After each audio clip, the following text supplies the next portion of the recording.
క్రీస్తు శకం 128 సంవత్సరం రోమన్ సామ్రాజ్యాన్ని చూపించడంతో మూవీ స్టార్ట్ అవుతుంది. ఈ మూవీ ఒక మంచి టైం ట్రావెల్ మూవీ. మీరు చాలా టైం ట్రావెల్ మూవీస్ సినిమా చూసే ఉంటారు, బట్ ఇది కొంచెం డిఫరెంట్గా ఉంటుంది అండ్ కామెడీ కూడా ఉంటుంది. సినిమా అయితే చాలా బాగుంటుంది. వీడియో అయితే లాస్ట్ వరకు చూడండి, ఎక్కడ స్కిప్ చేయొద్దు. స్టార్టింగ్ సీన్లో ఇద్దరు వ్యక్తులను చూపిస్తారు. వాళ్ళు ఎవరంటే రోమన్ సామ్రాజ్యానికి చెందిన ఇద్దరు ఆర్కిటెక్ట్లు. అందులో మన హీరో ల్యూసియస్ కూడా ఉంటాడు. ల్యూసియస్ ఒక ఆర్కిటెక్ట్. తను రోమన్ సామ్రాజ్యం కోసం చాలా మంచి మంచి కట్టడాలు అండ్ మరియు ముఖ్యంగా స్నానపు గదులను తను తయారు చేస్తాడు. కాలం మారే కొద్దీ ప్రజలు కొత్తదానిని కోరుకుంటారు, అందరికీ తెలిసిందే. కాబట్టి లూసియస్ యొక్క ఆలోచనలు ఇంకా పాతగానే ఉండడం వల్ల తనని ఆ పదవి నుంచి తప్పించి వేరొక ఆర్కిటెక్ట్ని వాళ్ళు నియమిస్తారు. అది చూసి లూసియస్కి చాలా బాధ అనిపిస్తుంది. ఎందుకంటే తను రోమన్ సామ్రాజ్యం కోసం చాలా మంచి మంచి పనులు చేశాడు అండ్ మంచి మంచి కట్టడాలు కూడా తను నిర్మించాడు. కానీ ఒక మాట కూడా చెప్పకుండా తన ఆలోచనలు పాతపడ్డాయి అనే విషయంతో తనని ఆ పదవి నుంచి తప్పించినందుకు తను చాలా బాధపడతాడు. ఈలోపు తన ఫ్రెండ్ తన దగ్గరికి వచ్చి ఏమైంది లూసియస్ అని అడుగుతాడు. జరిగిన విషయాన్ని తనకు చెప్తాడు. నువ్వు ఎప్పుడు పాత చింతకాయ పచ్చడిలాగే ఉండటం కాకుండా కొత్తగా ఆలోచించు, ఏమైనా కొత్తగా నిర్మించు అని చెప్తాడు. వాళ్ళిద్దరూ అలా వెళ్తూ పబ్లిక్ అందరూ వాడే స్నానాల గది దగ్గరికి వస్తారు. యాక్చువల్గా రోమన్ ప్రజలు రోమన్ సామ్రాజ్యాన్ని అండ్ రోమన్ యొక్క రాజుని వ్యతిరేకించకుండా ఉండడానికి కారణం ఈ స్నానపు గదులే. ప్రజలకి విలాసవంతంగా ఉండేలా ఈ స్నానపు గదులని నిర్మించారు. లూసియస్ ఒక బాత్ టబ్లో కూర్చొని తనకు జరిగిన అవమానాన్ని గుర్తు చేసుకొని మళ్ళీ నేను ఈ రాజ్యం యొక్క ప్రజల మన్నన పొందాలంటే ఏం చేయాలని ఆలోచిస్తూ ఉంటాడు. ఇదే సమయంలో తను కూర్చున్న బాత్ టబ్లో ఒక రంధ్రం గుండా వాటర్ ఫ్లో అవడం తను చూస్తాడు. ఆ రంధ్రం దగ్గరికి వెళ్ళి చూసేసరికి తను కూడా ఆ రంధ్రం గుండా వాటర్ ఫ్లోలో కొట్టుకుపోతాడు. సడన్గా ఓ ప్లేస్లో ప్రత్యక్షం అవుతాడు. అక్కడ ఉన్న వాళ్ళందరూ చూసి ఎవడ్రో వీడు ఎక్కడి నుంచి వచ్చాడని చెప్పి ఆశ్చర్యపోయి చూస్తూ ఉంటారు. లూసియస్కి కూడా ఆ ప్లేస్ చాలా కొత్తగా ఉంటుంది, ఎందుకంటే తను ఆ ప్లేస్ని ఎప్పుడు చూడలేదు. తనకి తెలియని విషయం ఏంటంటే తను టైం ట్రావెల్ చేశాడని తనకు తెలియదు. తను ఎక్కడికి వచ్చాడో కూడా తనకు తెలియదు. యాక్చువల్గా తను వచ్చింది ఎక్కడికంటే మోడర్న్ జపాన్లోకి. అక్కడ ప్రజలను చూసి లూసియస్ చాలా కన్ఫ్యూజ్ అవుతాడు. ఎవర్రో బాబు వీళ్ళంతా కొత్తగా ఉన్నారు, అందరు మొహాలు తీయడం దాఖలా ఉన్నాయని చెప్పి చాలా కన్ఫ్యూజ్గా ఫీల్ అవుతాడు.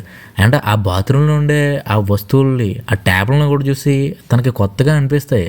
ఎందుకంటే ప్రాచీన యుగంలో అవన్నీ లేవు కదా. ఆ ఫ్యాన్లు అండ్ అక్కడున్న వస్తువులు సామాగ్రి, అసలు ఎవరు వీళ్ళు, అసలు నేను ఎక్కడికి వచ్చాను అని తను చాలా కన్ఫ్యూజ్గా ఫీల్ అవుతూ ఉంటాడు. అక్కడున్న లేడీస్ లూసియస్ని చూసి కెవ్వుమని అరుస్తారు, ఎందుకంటే తన ఒంటి మీద ఎటువంటి బట్టలు ఉండవు. అదే ప్లేస్లో మామీ అనే ఒక మాంగా ఆర్టిస్ట్ కూడా ఉంటుంది. తను లూసియస్ని చూస్తుంది. లూసియస్కి మాత్రం ఏం అర్థం కాదు. అక్కడున్న లేడీస్ లూసియస్ పైకి ఒక బుక్ లాంటిది విసిరి తను స్పృహ తప్పిపోయేలా చేస్తారు. తను కింద పడిపోతాడు. కింద పడిపోయిన లూసియస్ దగ్గరికి మామీ వెళ్ళి గ్రీకు వీరుడు నా రాకుమారుడు అంటూ పాటలు పాడుకుంటూ తన యొక్క స్కెచ్ గీస్తూ ఉంటుంది. నెక్స్ట్ సీన్లో లూసియస్ దగ్గరికి ఒక వ్యక్తి వచ్చి ఒక ఫ్రూట్ జ్యూస్ ఇస్తాడు. అది తీసుకొని లూసియస్ తాగుతున్నప్పుడు తనకు చాలా టేస్టీగా అండ్ చాలా కొత్తగా అనిపిస్తుంది. ఎందుకంటే అటువంటి ద్రవం తను ఎప్పుడూ తాగలేదు. ఇది మీకు ఎలా వచ్చింది అని చెప్పి తనని అడుగుతాడు. తను ఏంటి నువ్వు ఎప్పుడు ఇటువంటి తాగలేదా అని చెప్పి వింతగా చూస్తాడు. అంతేకాకుండా వింత వింతగా నవ్వుతాడు. నెక్స్ట్ సీన్లో లూసియస్ కళ్ళు తెరిచి చూసేసరికి తను మళ్ళీ రోమ్లో ఉంటాడు.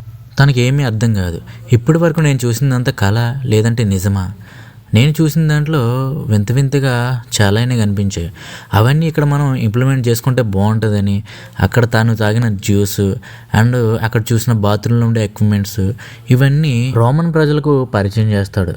వీటన్నిటిని తాగుతూ వాటన్నిటిని ఎంజాయ్ చేస్తున్న రోమన్ ప్రజలు లూసియస్ని హ్యాసప్ చేయడం మొదలు పెడతారు. కానీ లూసియస్కి మాత్రం మనసులో ఒక గిల్టీ ఫీలింగ్ ఉంటుంది. ఎందుకంటే ఇవన్నీ తన ఆలోచనలు కాదు, తను వేరే చోట నుంచి వాటిని కాపీ చేసి ఇక్కడ ఇంప్లిమెంట్ చేశాడంతే. బట్ ఆ విషయం తను ఎవరికి చెప్పలేడు. మళ్ళీ ఆ కాలానికి వెళ్ళాలనుకొని వాటర్లో మునుగుతాడు. సేమ్ మళ్ళీ టైం ట్రావెల్ చేసి మోడర్న్ జపాన్కి వస్తాడు. ఈసారి ఒక ఆఫీస్లో ఉన్న ఒక బాత్రూంలో ప్రత్యక్షం అవుతాడు. ఆ బాత్రూంలో ఉన్న టబ్బుని అక్కడున్న ఎక్విప్మెంట్ని ఇవన్నీ చూసి తను చాలా ఆశ్చర్యంగా ఫీల్ అవుతాడు. అసలు ఇక్కడున్న ప్రజలు వీటిని ఎలా తయారు చేస్తున్నారో అనేది తనకు అస్సలు అర్థం కాదు. అంతేకాకుండా అక్కడున్న ప్రజలు స్నానం చేసే విధానం కూడా కొత్తగా ఉంటుంది. ఈ పద్ధతిని మా రాజ్యంలో కూడా అమలు చేయాలని చెప్పి నిర్ణయం తీసుకుంటాడు. సేమ్ పద్ధతిని అక్కడ రోమ్లో కూడా తను పాటిస్తాడు. ఇవన్నీ చూసిన లూసియస్ ఫ్రెండ్, బాగుందిరా, నీలో ఇంత టాలెంట్ ఉందని నాకు ఇప్పటి వరకు తెలీదు. నీలోని గొప్పతనం గురించి మన రాజ్యంలో ప్రజలు రకరకాలుగా చెప్పుకుంటున్నారు. ఏదో ఒక రోజు మహారాజు నుంచి కూడా నీకు పిలుపు వస్తుంది, నీకు మళ్ళీ పూర్వవైభవం వస్తుందని చెప్పి అక్కడి నుంచి వెళ్ళిపోతాడు. బట్ లూసియస్ ఎప్పుడు తనలో గిల్టీగానే ఫీల్ అవుతుంటాడు. నెక్స్ట్ సీన్లో లూసియస్ మరియు తన భార్యని చూపిస్తారు. లూసియస్ భార్య పాపం తనకి పెళ్ళయి చాలా రోజులు అవుతుంది, దాదాపు 7 సంవత్సరాలు అవుతుంది, కానీ వాళ్ళకి మాత్రం ఫస్ట్ నైట్ అవ్వదు. అదే విషయాన్ని ఎప్పుడు లూసియస్తో మాట్లాడుతూ ఉంటుంది, నాకు ఒక బిడ్డ కావాలి అని. మనోడు మాత్రం రాజ్యం మీద ఉన్న ఇంట్రెస్ట్ ఇంట్లో పిల్లల మీద చూపించడు. పాపం తను మాత్రం ఎంతకాలం అలా ఉంటుంది, తనతో గొడవాడి అక్కడి నుంచి వెళ్ళిపోతుంది. తన ఫ్రెండ్ చెప్పినట్లుగానే మహారాజు నుంచి లూసియస్కి పిలుపు వస్తుంది. వెంటనే మహారాజుని కలవడానికి లూసియస్ వెళ్తాడు. లూసియస్ని చూసిన మహారాజ్ అడ్రియన్, రండి లూసియస్, మీ పేరు మన రాజ్యం అంతటా మారుమోగుతుంది. మీ కొత్త ఆలోచన వల్ల మన ప్రజలకు ఎంతగానో మేలు జరుగుతుంది. మీరు కనిపెట్టిన కొత్త కొత్త పరికరాలను, కొత్త స్నానం చేసే అలవాట్లను మన ప్రజలు ఇప్పుడిప్పుడే నేర్చుకుంటున్నారు. అవి మనకు ఎంతగానో ఉపయోగపడుతున్నాయి. మీరు నాకు ఒక సహాయం చేయగలరా అని అడుగుతాడు.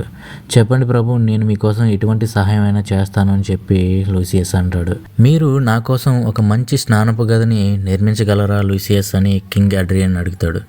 దానికి లూసియస్, సరే ప్రభు, నేను మీకోసం ఒక నూతన స్నానపు గదిని నిర్మిస్తాను అని చెప్పి అక్కడి నుంచి వెళ్ళిపోతాడు. మళ్ళీ తను మోడర్న్ జపాన్కి వస్తాడు. ఈసారి మామీ వర్క్ చేస్తున్న ఒక ఆఫీస్లో ఉన్న టాబ్లోకి ప్రత్యక్షం అవుతాడు. ఒక్కసారిగా అక్కడ ఉన్న వాళ్ళు తుల్లిపడతారు. మామీ మాత్రం నా గ్రీకు వీరుడు మళ్ళీ నా దగ్గరికి వచ్చేసాడని చెప్పి చాలా హ్యాపీగా ఫీల్ అవుతుంది. లూసియస్ మామీని తీసుకొని, హే అమ్మాయి, నువ్వు నాకు ఒక మంచి స్నానపు గదిని చూపించు అని చెప్పి తనని తీసుకువెళ్తాడు. మామీ ఒక స్నానపు గది దగ్గరికి లూసియస్ని తీసుకువెళ్తుంది. అక్కడ ఉన్న టాయిలెట్ కాంపౌండ్స్ని చూసి లూసియస్కి చాలా కొత్తగా అండ్ వింతగా అనిపిస్తుంది. అసలు మీ దేశంలో ఇటువంటివన్నీ ఎలా తయారు చేస్తారు అని చెప్పి మామీని అడుగుతాడు. మామీ అసలు మీరు ఏ దేశస్తులు అని అడుగుతుంది. నేను కూడా రోమ్కి సంబంధించిన వాడినే అని అడుగుతాడు. బట్ తనకి అర్థం కాదు, ఎందుకంటే తను ఒక టైం ట్రావెల్ చేసుకుని వస్తున్న వ్యక్తి అని మామీకి తెలియదు. లూసియస్ ఒక వెస్ట్రన్ కమోడ్లో బాత్రూమ్కి వెళ్తున్నప్పుడు తను ప్రపంచం అంచుల దాకా వెళ్తున్న ఫీలింగ్ అనిపిస్తుంది. ఎందుకంటే ఆ బాత్రూంలో వెళ్తున్న ఫీలింగ్ అటువంటిది. ఇదే పద్ధతిని మహారాజుకి తను అమలు చేస్తాడు. తన కోసం నిర్మించిన కొత్త టాయిలెట్ని చూసి మహారాజ్ అడ్రియన్ చాలా సంతోషపడతాడు. లూసియస్ని ఎంతగానో మెచ్చుకుంటాడు. లూసియస్, నువ్వు చాలా తెలివైన వాడివి మరియు ప్రతిభావంతుడివి. నిన్ను మళ్ళీ మన రాజ్యానికి కొత్త ఆర్కిటెక్ట్గా నియమిస్తున్నాను అని చెప్పి కొంత బంగారం తనకి ఇచ్చి ఇంటికి వెళ్ళమని చెప్తాడు. లూసియస్ ఎంతో సంతోషపడి మహారాజుకి కృతజ్ఞతలు తెలిపి తన భార్యకి ఈ విషయం చెప్పాలని పరుగున తన ఇంటికి వెళ్తాడు. ఇంటికి వెళ్ళి చూసిన వెంటనే తన భార్య తన ఫ్రెండ్ తోటి వేరే పనిలో ఉంటుంది. ఆ సీన్ చూసిన మన లూసియస్కి గుండె 1000 ముక్కలవుతుంది. అరే సూరిబాబు, ఏంట్రా ఇది అన్నట్టుగా మన హీరో చూసి అక్కడి నుంచి వెళ్ళిపోతాడు. నెక్స్ట్ సీన్లో హీరోయిన్ మామిని చూపిస్తారు. పాపం తనకు ఉద్యోగం పోతుంది. తన ఇంటికి వెళ్ళిపోతుంది. తన ఇంటికి వెళ్ళిన తర్వాత వాళ్ళ మమ్మీ, ఏమైందమ్మా వచ్చేసావంటే, నన్ను ఉద్యోగం తీసేశారమ్మా అని చెప్తుంది. అయినా నా ప్రతిభను ఎవరూ గుర్తించట్లేదమ్మా, అందుకే నేను కూడా ఉద్యోగం చేయలేకపోయాను అని అంటుంది. లూసియస్ వచ్చి వెళ్ళేటప్పుడు తన కోట్ మరియు తన దగ్గర ఒక నాణాన్ని వదిలి వెళ్ళిపోతాడు. ఆ నాణం ఎప్పటిది అనేది తను రీసెర్చ్ చేయడం స్టార్ట్ చేస్తుంది. ఆ రీసెర్చ్లో అది పురాతనమైన ప్రాచీన రోమన్కు చెందిన నాణ్యంగా తను గుర్తిస్తుంది. నెక్స్ట్ సీన్లో బాధపడుతూ ఉన్న లూసియస్ దగ్గరికి తన గురువు వస్తాడు. గురువు వచ్చి, ప్రభు అడ్రియన్ నిన్ను తీసుకురమ్మన్నారని చెప్పి రాజు దగ్గరికి తీసుకువెళ్తాడు. లూసియస్కి కింగ్ అడ్రియన్ తన ఫ్లాష్ బ్యాక్ని వివరిస్తాడు. పూర్వం నాకు ఒక స్నేహితుడు ఉండేవాడని, వాడు తనని చాలా హ్యాపీగా చూసుకునేవాడని, అండ్ అంతేకాకుండా నేను నైలు నది ఒడ్డున పెరిగామని, రుచికరమైన పండ్లను తిన్నామని చెప్పి లూసియస్కి చెప్తాడు. నా ఆరోగ్యం క్షీణిస్తుంది, నేను ఎంతో కాలం బ్రతకను లూసియస్ అని చెప్తాడు. లూసియస్, మీరు చాలా మంచి ప్రభు, మీరు ఎక్కువ కాలం జీవించాలని చెప్పి అక్కడి నుంచి వెళ్ళిపోతారు. వాళ్ళు వెళ్తున్నప్పుడు మాస్టర్ సియోనస్ని చూస్తారు. కింగ్ అడ్రియన్ తర్వాత రోమన్ సింహాసనాన్ని చేపట్టేది మాస్టర్ సియోనస్ అని లూసియస్కి చెప్తాడు. ఇలాంటి అమ్మాయిలు పిచ్చున్న దుర్మార్గుడిగా రోమన్ సింహాసనాన్ని కట్టబెట్టేది అని చెప్పి లూసియస్కి కోపం వస్తుంది. ఎట్టి పరిస్థితుల్లోనూ కింగ్ అడ్రియన్ యొక్క ఆరోగ్యం చెడిపోకూడదని నిర్ణయం తీసుకుంటాడు. కింగ్ అడ్రియన్ కోరిక మేరకు నైలు నదిని పునరుద్ధరణ చేయాలని మళ్ళీ మోడర్న్ జపాన్కి తను బయలుదేరుతాడు. మోడర్న్ జపాన్కి బయలుదేరిన లూసియస్కి మళ్ళీ మామీ కనిపిస్తుంది. మామీకి వేరే ఒక వ్యక్తితోటి మ్యాచ్ ఫిక్స్ అవుతుంది. అదే సమయంలో అక్కడికి వచ్చిన లూసియస్ని మామీ చూస్తుంది. వెంటనే లూసియస్ దగ్గరికి పరిగెడుతుంది. లూసియస్ మామీని చూసి, ఏ అమ్మాయి, నువ్వు నాకు ఒక హెల్ప్ చేయాలి అని చెప్పి మామీని ఎత్తుకొని అక్కడి నుంచి తీసుకువెళ్తాడు. అదంతా చూసిన మామీ ఫియాన్సీ షాక్లో ఉంటాడు. ఎవడ్రా బాబు వీడు, లేక పెళ్లి సెట్ అయితే వచ్చి దాన్ని ఎత్తుకుపోయాడు అని చెప్పి పాపం చాలా ఫీల్ అవుతాడు. ఇదే సమయంలో అరటిపళ్ళును మరియు నైలు నదిని చూస్తాడు. సేమ్ ప్యాటర్న్ తోటి రాజు కోరినట్టుగానే రోమన్ సామ్రాజ్యంలో నైలు నదిని మరియు అరటి చెట్లను రాజభవనంలో రీక్రియేట్ చేస్తాడు.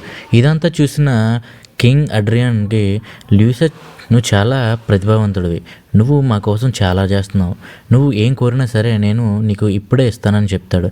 అదే సమయంలో ఒక సైన్యాధికారి వచ్చి, ప్రభు, పక్క దేశం యొక్క రాజు మనపైన దండెత్తడానికి సిద్ధంగా ఉన్నాడు అని చెప్తాడు. ఆ వార్త వినగానే మహారాజు చాలా కృంగిపోతాడు. ఎందుకంటే తన రాజ్యంలో ఉన్న సైన్యం చాలా బలహీనంగా ఉంటుంది. తన రాజ్యాన్ని ఎలా కాపాడుకోవాలో తనకి అర్థం కాదు. మహారాజుకి ఏదో ఒక విధంగా తను సహాయం చేయాలని లూసియస్ అనుకుంటాడు. ఇదే సమయంలో మాస్టర్ సియోనిస్ లూసీపై కక్ష పెట్టుకొని తనపై దాడి చేయిస్తాడు. ఆ దాడిలో లూసియస్కి గాయమవుతుంది. అదే సమయంలో తను మోడర్న్ జపాన్కి కూడా టైం ట్రావెల్ చేస్తాడు. గాయం తగిలిన లూసియస్కి మామీ ఫ్యామిలీ వైద్యం చేస్తారు. అంతేకాకుండా పొగలు వస్తున్న వేడి నీటిలో తనని కూర్చోబెడతారు. తనకి ఉడకబెట్టిన కోడిగుడ్లు కూడా ఇస్తారు. అవి లూసియస్కి ఎంతగానో నచ్చుతాయి. అంతేకాకుండా ఆ వాటర్లో తను స్నానం చేయడం వల్ల తన గాయం కూడా తగ్గుతుంది. ఇదే ప్యాటర్న్ని రోమ్లో తను పాటించినట్లయితే తన సైనికులు ఎంతో బాగా యుద్ధం చేస్తారు అండ్ శత్రువులను కూడా చాలా ఈజీగా ఎదుర్కొంటారు, తమ రాజ్యాన్ని కాపాడుకుంటారు అని చెప్పి తనకి ఆలోచన వస్తుంది. అదే సమయంలో అక్కడికి వచ్చిన మామీ తనను హగ్ చేసుకొని వాటర్లో పడిపోతుంది. అనుకోకుండా తను కూడా ప్రాచీన రోమన్కి టైం ట్రావెల్ చేసి వెళ్ళిపోతుంది. ప్రాచీన రోమన్ నగరానికి వెళ్ళిన మామీకి కొత్తగా వింతగా అనిపిస్తుంది. ఎందుకంటే అక్కడ ప్రాచీన భవంతులు అండ్ ఆ నగరం చాలా అందంగా, చాలా వింతగా కొత్తగా తనకి అనిపిస్తుంది. రోమన్కి తిరిగి వచ్చిన లూసియస్ తోటి తన మాస్టర్, నువ్విక్కడే మన సైనికుల కోసం స్థావరాలను ఏర్పాటు చేయాలని చెప్తాడు. ఇదిలా ఉండగా మామీ ఎక్కడికి పోయిందని చెప్పి తన ఫ్యామిలీ మెంబర్స్ కంగారుపడి ఆ వాటర్లోకి వాళ్ళు కూడా దూకేస్తారు. అనుకోకుండా వాళ్ళు కూడా ప్రాచీన రోమన్ నగరానికి టైం ట్రావెల్ చేసి వచ్చేస్తారు. తమ సైనికులు యుద్ధం ధైర్యంగా చేయడానికి మరియు యుద్ధంలో గాయాలు తగిలిన వారికి ఆ గాయాలు త్వరగా మానడానికి అవసరమయ్యే స్థలాన్ని లూసియస్ వెతుకుతుంటాడు. చివరికి ఆ స్థలాన్ని కనుగొంటాడు. ఆ విషయాన్ని మహారాజుకి చెప్పడానికి రాజభవనానికి వెళ్తాడు. కింగ్ అడ్రియన్ తోటి, ప్రభు, నాకు ఇలా కొంతమంది సైన్యం కావాలి, నేను మన సైన్యం కోసం కొన్ని స్థావరాలను ఏర్పాటు చేస్తున్నాను మరియు యుద్ధంలో మన సైన్యం గెలవడానికి వాళ్ళకి కావాల్సిన సౌకర్యాలను కూడా నేను అందిస్తానని చెప్పి కొంతమంది సైన్యం నాకు కావాలని చెప్పి తమ వెంట తీసుకువెళ్తారు. యుద్ధం చేసి అలసిపోయిన సైనికుల కోసం కొన్ని స్థావరాలు నిర్మించాలనే ఆలోచన లూసియస్కి వస్తుంది. ఆ ఆలోచన మేరకు కొంత స్థలాన్ని చూసి ఆ స్థలంలో మనం స్థావరాలు నిర్మించాలని మామీకి చెప్తాడు. అంతేకాకుండా వాళ్ళు అండ్ కొంతమంది సైన్యం సహాయంతో స్థావరాలను ఏర్పాటు చేయడానికి సిద్ధమవుతారు. కానీ ఆ సైన్యం చాలా బలహీనంగా ఉంటారు. కనీసం రాళ్ళను కూడా మోయలేకపోతూ ఉంటారు. ఇలా అయితే మనం స్థావరాలను ఏర్పాటు చేయడం చాలా కష్టమవుతుంది అని లూసియస్ భావించి మనకి ఎవరైనా సహాయం చేసేవాళ్ళు వస్తే బాగుండు అనుకుంటారు. అదే సమయంలో మామీ వాళ్ళ ఫ్యామిలీ అక్కడికి వస్తారు. వాళ్ళని రోమన్ సైన్యం బంధించి తీసుకువస్తూ ఉంటారు. అది చూసిన మామీ వాళ్ళ దగ్గరికి పరిగెత్తుకుంటూ వెళ్ళి వీళ్ళు మనవాళ్లే అని చెప్పి వాళ్ళని విడిపిస్తారు. జరుగుతున్న విషయాలను తెలుసుకున్న మామీ ఫ్యామిలీ లూసియస్కి సాయం చేయడానికి ముందుకొస్తారు. తను కూడా వాళ్ళకి తెలిసినంత విద్యను అక్కడ ప్రదర్శించి స్థావరాలను త్వరగా ఏర్పాటు చేసేందుకు వాళ్ళు కూడా సాయం చేస్తారు. మొత్తానికి స్థావరాలను త్వరగా ఏర్పాటు చేస్తారు. ఒక పక్క యుద్ధం జరుగుతూ ఉంటుంది. యుద్ధంలో గాయపడిన వారందరినీ స్థావరాల వద్దకు తీసుకువచ్చి వాళ్ళ గాయాలకి మందు వేసి వాళ్ళకి కావలసినంత ఆహారాన్ని అందించి మొత్తానికి సైనికుల్ని ధైర్యంగా మరియు యుద్ధంలో ఎంతో ఉత్సాహంగా పాల్గొనేలాగా లూసియస్ వాళ్ళని మారుస్తాడు. మొత్తానికి యుద్ధంలో గెలిచి రోమన్ సామ్రాజ్యాన్ని పేరు మరియు కీర్తిని దేశాలు వ్యాప్తి చెందేలా చేస్తారు. లూసియస్కి సహాయపడిన మామీ మరియు తన ఫ్యామిలీని లూసియస్ చాలా అభినందిస్తాడు. అంతేకాకుండా మిమ్మల్ని నేను ఎప్పటికీ మర్చిపోను అని చెప్పి మామీకి మాట ఇస్తాడు. మామీ మరియు తన ఫ్యామిలీ తిరిగి మోడ్రన్ ప్రపంచానికి వచ్చేస్తారు. యుద్ధంలో తమని మరియు తమ రాజ్యాన్ని గెలిపించినందుకు లూసియస్ని కింగ్ అడ్రియన్ ప్రజల మధ్య ప్రశంసిస్తారు. ఈ విధంగా మూవీ ఎండ్ అవుతుంది. చూసారు కదా ఫ్రెండ్స్, మూవీ అయితే చాలా ఇంట్రెస్టింగ్గా మరియు చాలా కామెడీగా అనిపిస్తుంది. తప్పకుండా మూవీని చూసేయండి. అంతేకాకుండా దీనికి పార్ట్ 2 కూడా ఉంది, అది కూడా క్లియర్గా ఎక్స్ప్లెయిన్ చేస్తాను. ఇలాంటి మరెన్నో ఇంట్రెస్టింగ్ మూవీస్ని నేను మీ ముందుకు తీసుకువస్తూనే ఉంటాను. మన ఛానల్ని డైలీ ఫాలో అవడానికి ట్రై చేయండి. వీడియో నచ్చితే లైక్ చేయండి, షేర్ చేయండి. మీ ఫ్రెండ్స్ మరియు మీ ఫ్యామిలీ మెంబర్స్కి మన వీడియోని చూపించండి. అండ్ సబ్స్క్రైబ్ చేయడం మాత్రం అస్సలు మర్చిపోవద్దు. చాలామంది చూస్తున్నారు కానీ సబ్స్క్రైబ్ చేసుకోవట్లేదు. Please do subscribe. జై హింద్.